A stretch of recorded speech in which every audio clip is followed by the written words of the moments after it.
Rekan Akta, saatnya kita masuk di segmen Sorotan Islam bersama Ustadz Wildan Hasan. Assalamualaikum Pak Wildan. Assalamualaikum warahmatullahi wabarakatuh, Mbak Ufi. Siap. Pak Wildan, kita membahas terkait dengan seorang aktivis politik sayap kanan Amerika Serikat, penulis dan tokoh media ini tewas ditembak Charlie Kirk ya pada 10 September kemarin ya. Apakah ini ada kasus apa ini sebenarnya di balik pembunuhan ini? Iya, kita memang dikejutkan ya dengan peristiwa tersebut yang kemudian menimbulkan pro dan kontra. Ada yang justru setuju dengan pembunuhan itu, ada yang menolak klaim persetujuan terhadap pembunuhan gitu kan. Tapi kita tidak masuk ke situ. Kaitan kita konteksnya adalah Charlie Kirk ini adalah seorang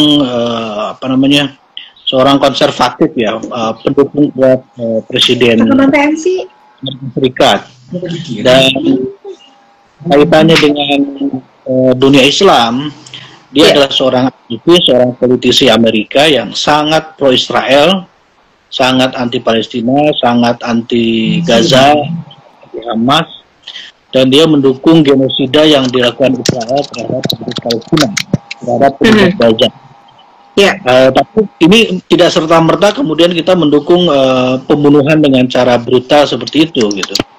Kita menolak pandangan-pandangan dari Charlie ini yang dia punya sikap politik sendiri, yaitu mendukung Israel, anti Palestina, anti Hamas, dan dia menyatakan diri bahwa dia benar-benar sangat pro Israel. Nah, itu yang kita tidak suka ya, yang kita sesalkan gitu, karena memang kita mengetahui bahwa pemerintah Amerika Serikat secara politik luar negerinya itu kan mendukung Israel, meskipun beberapa kali mengeluarkan kecaman, tetapi itu sebatas basa-basi saja. Ketika contoh kemarin Israel di hampir satu waktu gitu, itu menyerang 6 negara lain. Bayangkan ada satu negara yang luar biasa, dalam tanda kutip ya, satu negara yang bisa-bisanya dia dengan leluasa menyerang kedaulatan negara lain. Dia bisa menyerang titik-titik tertentu di negara-negara tetangganya, bahkan di 6 negara ini.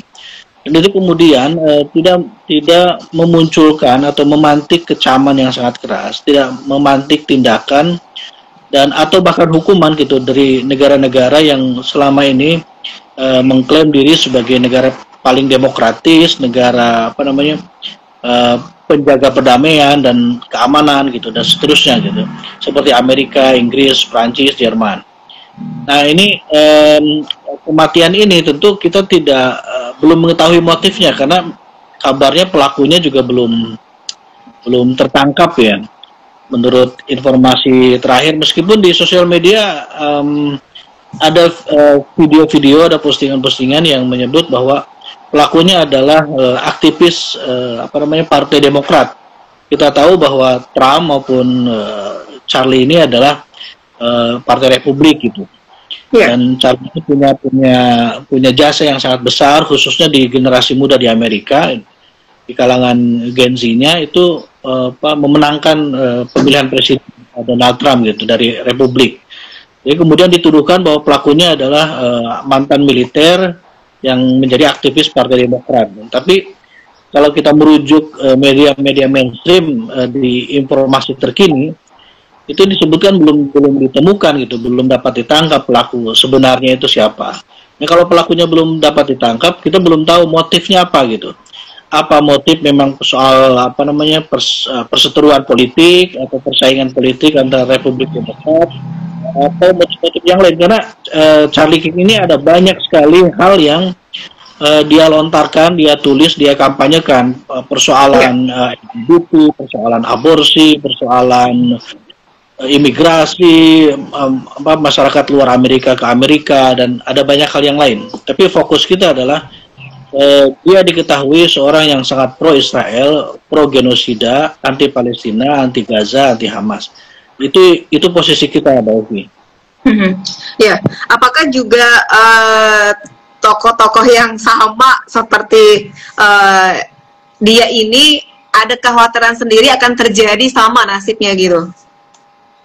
Ya bisa jadi kalau kemudian kan di Amerika itu termasuk di negara-negara maju yang lain itu kan diperbolehkan masyarakat sipil untuk memiliki senjata api gitu, tetapi dengan syarat kan, dan itu makanya sering terjadi kejadian ada penembakan, ada pembantaian di sekolah atau di tempat-tempat tertentu gitu. Dan ini kemungkinan juga akan terjadi. Maka saya pikir ini akan menjadi sebuah sebuah kehati-hatian gitu bagi para politisi lain untuk bersikap gitu. Nah, hanya saja kan kita belum mengetahui motifnya ini, motif pelaku ini apa bisa jadi dendam pribadi, ada permusuhan pribadi, tidak ada kaitan dengan agama, tidak ada kaitan dengan politik, tidak ada kaitan dengan persoalan-persoalan yang lain. Nah, kita akan mengetahuinya jika pelakunya itu tertangkap gitu, Mbak Ulfi. Ya, baik. Ini pernyataannya tidak hanya mengkritik luar negeri, tetapi di dalam negeri pun demikian gitu ya, Pak Wildan ya? Iya, dia banyak kritiknya gitu, karena kalau Demokrat yang memimpin, mesti dia kritik ya. Begitulah pendukung fanatik gitu dari Partai Republik. Dia kan terhitung masih muda, usia 30-an, usia 31, dan dia cukup banyak digemari. Dia punya organisasi ini memiliki cabang lebih dari 850 cabang di kampus-kampus di seluruh Amerika Serikat. Dia influencer yang banyak sekali penggemarnya. Dan memang yang perlu dilakukan pertama kali oleh pihak keamanan dari Amerika adalah mencari dan menangkap pelakunya, yang kemudian kita akan mengetahui motifnya. Dan sebenarnya kita juga melihat bahwa negara-negara maju semacam Amerika ini punya problem keamanan dan punya problem sosial gitu. Dari satu sisi mereka sebagai sebuah negara demokratis tidak bisa melarang warga untuk memiliki senjata api. Tapi di sisi lain ada akibat gitu, ada ekses dari kebebasan memiliki senjata api. Itu senjata api dapat digunakan untuk hal-hal yang tidak semestinya. Itu dari sisi keamanan. Dari sisi politik, ada dua partai di Amerika Serikat ini, Demokrat dan Republik, yang terus bersaing untuk menguasai perpolitikan di Amerika. Yang kita tahu bahwa Republik lebih ketat gitu, lebih kaku dalam hubungan dengan negara-negara Islam gitu, atau hubungan dengan dunia Islam. Jadi dapat digambarkan dengan sosok politik ini yang dia secara fanatik, secara konservatif, secara sangat kaku, dia betul-betul menyatakan secara terbuka bahwa dia mendukung Israel. Dan dia kemudian jadi dia semacam terpapar virus Islamophobia. Jadi ketika wali kota New York, calon wali kota New York yang terpilih, seorang Muslim, siapa namanya, Muhammad Mahbada atau sesuatu itu, dia melontarkan pernyataan bahwa 24 tahun yang lalu ada 2.000 sekian warga Amerika Serikat tewas gitu oleh seorang Muslim. Pernyataan yang sangat kasar dan Islamophobia akut gitu. Ketika ada Muslim, dia kemungkinan terpilih menjadi seorang pejabat tinggi di Amerika, lalu kemudian dia melontarkan pernyataan yang sangat kasar seperti itu. Nah, ini kan menunjukkan dia akut sekali terpapar penyakit Islamophobia itu. Jadi di satu sisi ada banyak pihak yang mensyukuri gitu kan kematian dia. Dia dibunuh, dia ditembak, ya itu akibatnya. Tentu ada sebab, ada akibat gitu. Itu harga yang harus dia bayar, hal yang harus dia tuai dari apa yang dia tanam dan apa yang dia lakukan sebelum-sebelumnya gitu. Nah, memang ini sangat mengejutkan penembakan ini, karena memang sangat jarang terjadi di Amerika ada penembakan secara terbuka terhadap politisi. Yang terjadi adalah seringkali penembakan seseorang atau anak muda Gen Z yang stres, yang hidupnya tertekan, lalu kemudian dia menembaki sekolah, menembaki orang di jalan gitu. Sangat jarang terjadi ada politisi kemudian ditembak secara terbuka. Nah, ini penting sekali, maka kenapa aparat keamanan di Amerika terus berusaha sangat keras untuk menangkap pelakunya gitu, Mbak Ulfi. Ya, sebelumnya kan juga ada 2 orang yang memang sudah diduga tapi dibebaskan kembali, dan ini memang katanya pembunuhan politik, dan sampai saat ini pun juga belum ada orang yang mengarah ke sana gitu, Pak Wildan. Ya, motif politik itu memang lebih kuat ya, karena dari sosok Charlie Kirknya ini, dia seorang politisi, dia pendukung berat Trump gitu kan. Dia secara politik luar negeri maupun dalam negeri juga sangat kuat gitu, dan itu tidak bisa tidak bisa dinafikan bahwa motif politik lebih kuat daripada motif-motif yang lain, motif pribadi kah atau motif keagamaan kah. Ya, kita berdoa mudah-mudahan kemudian tidak dibawa opininya, persepsinya bahwa ini pelakunya Muslim gitu. Saya belum terdengar, mudah-mudahan tidak. Iya, media-media anti-Islam juga kan banyak yang kemudian di framing bahwa ini pelakunya Muslim sebab Charlie ini sangat anti Palestina gitu, dan dia sangat pro Israel, berarti penembaknya adalah seorang Muslim gitu. Ada banyak kasus seperti itu yang ketika sudah dituduhkan, sudah terframing, sudah terbentuk opini publik, ternyata pelakunya bukan Muslim. Termasuk di 911 itu 2001 WTC itu kan terbukti bahwa pelakunya bukan orang-orang Muslim kan, pelakunya bukan bukan orang Arab gitu, yang sampai sekarang masih menjadi misteri siapa itu pelakunya, karena yang dituduhkan pelakunya sebagai Muslim yang berada di pesawat yang menabrakkan pesawat itu ke gedung WTC, ternyata orangnya masih hidup gitu, ternyata orangnya masih ada, dan seterusnya. Dan mudah-mudahan tidak ada framing, tidak ada opini yang mengarahkan pembentukan opini publik bahwa wah ini pelakunya Muslim. Lagi-lagi nanti ada semacam demonologi Islam gitu, atau terorisme Islam. Inilah Islam horor, menakutkan, berbahaya, makanya harus diperangi, harus diserang, harus ditiadakan, dilenyapkan gitu. Nah, itu Islamophobia yang main nanti. Sementara Perserikatan Bangsa-Bangsa sudah menetapkan bahwa entah di bulan apa itu, bahwa setiap tahun itu ada tanggal anti Islamophobia gitu. Bahwa sudah tidak layak lagi di dunia internasional, di masyarakat dunia ada sikap-sikap Islamophobia, karena itu tidak benar. Ini bahkan dijadikan semacam resolusi oleh Perserikatan Bangsa-Bangsa gitu, Mbak Upi. Ya, baik. Ini kan memang dari kasus-kasus sebelumnya memutus mata rantai pemikiran bahwa semua yang dilakukan itu adalah Islam ya, belum tentu. Tapi bagaimana?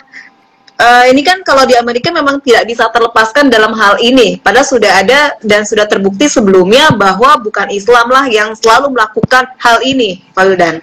Nah, ya kita berharap betul, dan mudah-mudahan media lebih berimbang, meskipun kita tahu siapa pemilik media-media dunia gitu kan, media-media internasional, sampai terutama di Indonesia ya, kita tidak mendapati, mudah-mudahan tidak ada media-media mainstream yang mencoba untuk mengarahkan bahwa pelakunya itu Muslim. Andai kata pun katakan ternyata tertangkap dan terbukti benar pelakunya adalah seorang Muslim, nah itu perlu di riset lebih jauh. Motifnya apa sebenarnya?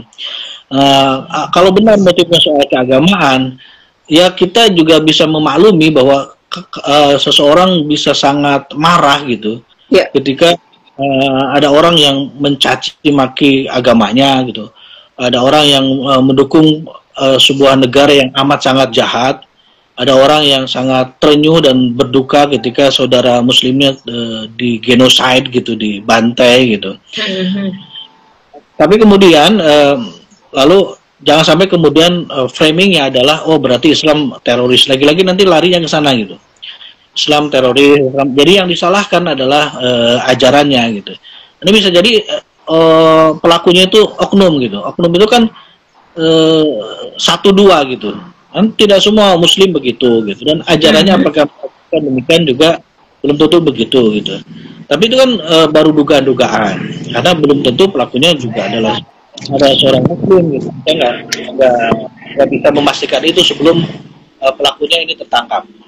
Jadi saya lihat media belum atau tidak mengarah ke sana, dan karena mungkin ada dugaan kuat juga di kawan-kawan media nasional maupun nasional bahwa ini motifnya sangat kuat, motif politik gitu, saing politik dan lain sebagainya gitu, sehingga kalau politik ini maka lebih dekat ke politik dalam negerinya, di Amerika Serikat gitu, dibandingkan politik luar negeri, karena hampir tidak ada variabel yang mengarah ke sana kalau ada ketidaksukaan dari orang per orang di luar Amerika Serikat kepada sosok Charlie. Bahkan sebelum sebelum penembakan itu, termasuk saya yang tidak tahu Charlie siapa gitu ya. Terus dia baru tahu setelah kasus penembakan itu kan. Nah, jadi itu bisa jadi murni adalah persoalan politik di dalam negeri Amerika Serikat sendiri gitu, Mbak Upi. Ya, baik. Kalau kita lihat pasti kalau ada pejabat ya, pasti kan ada penjagaan ring 1, ring 2. Ini kan tentunya ada pemeriksaan dan sebagainya. Begitukah sedemikian loloskah sampai ada seseorang yang mau bawa senjata kemudian dengan tenangnya melepaskan senjata ke arah dia ini? Iya, memang pengamanan itu kan bisa saja ada kelalaian, ada kebocoran dan lain sebagainya gitu. Apalagi di tempat yang tidak diduga-duga, karena itu kan di kampus. Di umum ya berarti ya? Ya, di tempat terbuka, di kampus yang orang persepsinya kalau di kampus aman lah gitu kan. Iya. Lalu kemudian ini juga bukan semacam tokoh yang vital amat gitu. Sekalipun dia sebenarnya tokoh penting gitu kan. Iya. Juga ada penjagaan, tapi sepertinya penjagaannya tidak terlalu sangat ketat, tidak ada upaya untuk menyisir terlebih dahulu, mengamankan lokasi-lokasi terlebih dahulu gitu sebelum acara dilaksanakan. Lalu ada laporan-laporan intelijen dan yang sebagainya gitu, dan saya pikir mungkin waktu itu laporan intelijennya aman-aman saja, tetapi ternyata ada terbuka peluang untuk dilakukan itu, dan di perbincangan yang saya dengar itu, yang saya ketahui dari sosial media itu kan seperti ditembak oleh seorang ahlinya. Saya nggak ahli dalam urusan ini, tapi yang disampaikan oleh orang per orang di sosial media itu seperti dilakukan oleh seorang ahli, memang jadi dia pergi ya. Ya betul, dia nggak tembak kepala tapi tembak di urat leher yang itu katanya itu tidak membuat orang tersebut langsung mati gitu, tapi dia akan tersiksa beberapa menit terlebih dahulu gitu. Kan bisa dua kemungkinannya, apakah dia itu kurang lihai sehingga mestinya enak kepala langsung selesai gitu kan. Atau dia justru karena saking lihainya, saking mahirnya, dia tembak leher di urat tertentu yang kita lihat gambar videonya itu mengerikan. Tapi dia tidak langsung mati gitu, dia akan tersiksa terlebih dahulu beberapa menit. Nah saya hanya menyampaikan ulang karena saya tidak tahu persis ya tentang ketentuan seperti itu. Nah, saya pikir ini juga penting. Memang ada problem di kita itu. Pertama, sosok-sosok penting, sosok-sosok vital itu memang harus diberikan pengamanan gitu. Tapi kalau kita balik sejarah kita ke zaman Rasulullah, para sahabat gitu, itu kan Rasulullah tidak punya bodyguard gitu ya. Iya. Para sahabat yang jadi khalifah, Abu Bakar, Umar, Utsman, itu tidak ada bodyguardnya. Kenapa? Karena mereka memimpin dengan adil gitu, memimpin dengan adil, memimpin dengan amanah. Jadi mereka kemudian dicintai oleh rakyat gitu. Nah, dicintai oleh rakyat itu nggak mungkin akan dicelakakan oleh rakyatnya sendiri gitu. Mereka akan dicintai oleh rakyatnya. Makanya Umar bin Khattab kalau lelah, kantuk, tidur di mana saja beliau, di bawah pohon, di pinggir jalan itu. Jadi aman. Nah, tapi di sisi lain memang ada tuntutan zaman gitu kan yang bisa berubah. Kan tidak semua orang juga suka sama kita gitu. Tidak semua orang, termasuk pada akhirnya kan Umar bin Khattab beliau wafat ditusuk saat imamin sholat subuh, lalu Ali bin Abi Thalib, Utsman bin Affan dan lain sebagainya gitu. Tapi memang bukan dilakukan oleh seorang muslim gitu. dilakukan oleh orang-orang di luar Islam gitu yang memusuhi Islam. Tapi kan artinya perlu ada upaya-upaya, ada sistem, ada konsep dan ada alat yang untuk memberikan pengamanan kepada tokoh-tokoh sentral gitu, Mbak Ulfi. Baik, baik. Lalu bagaimana dengan negara-negara sekutu dari Amerika terkait dengan hal ini? Tentu kan mereka juga akan menjadi pembelajaran tersendiri kah? Ya, karena apa namanya, pasti akan ada semacam mungkin basa-basi, mungkin juga sangat serius gitu kan. Mereka mengecam kejadian tersebut, mengecam pelaku pembunuhan, mereka turut berduka cita. Itu mestilah bagian dari diplomasi negara itu disampaikan. Dan ini juga pasti jadi apa namanya, kehati-hatian gitu bagi para tokoh penting di negara-negara lain, karena motifnya kan bisa sama, motifnya bisa beda. Bahwa tokoh-tokoh penting, tokoh-tokoh sentral itu perlu mendapatkan pengamanan yang sangat serius gitu. Tapi kan hal-hal yang seperti ini bisa insidental gitu. Ketika apa namanya sudah merasa sekuritasnya sudah bagus, tetapi bisa saja ada peluang-peluang orang untuk mengambil momentum mencelakakan orang gitu.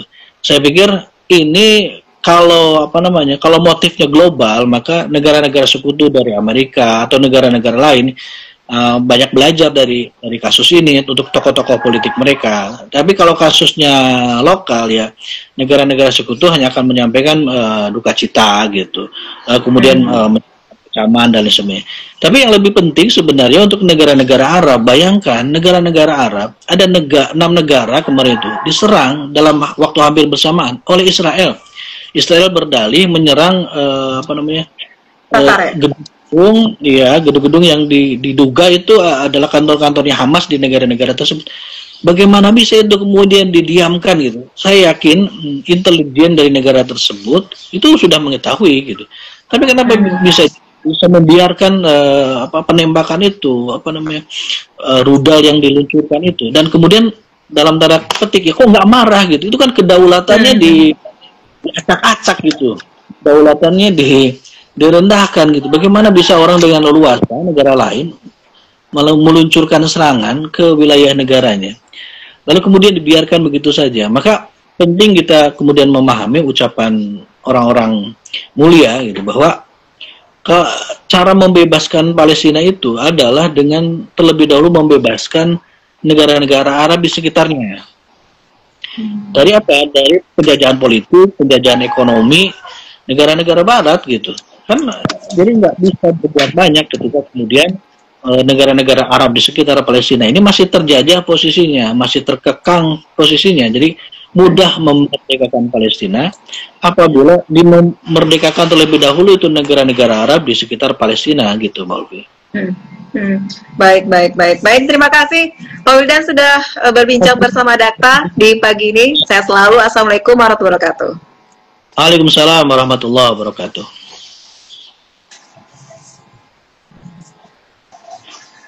Rekan Dakta, demikian sorotan dunia Islam di pagi ini bersama Wildan Hasan.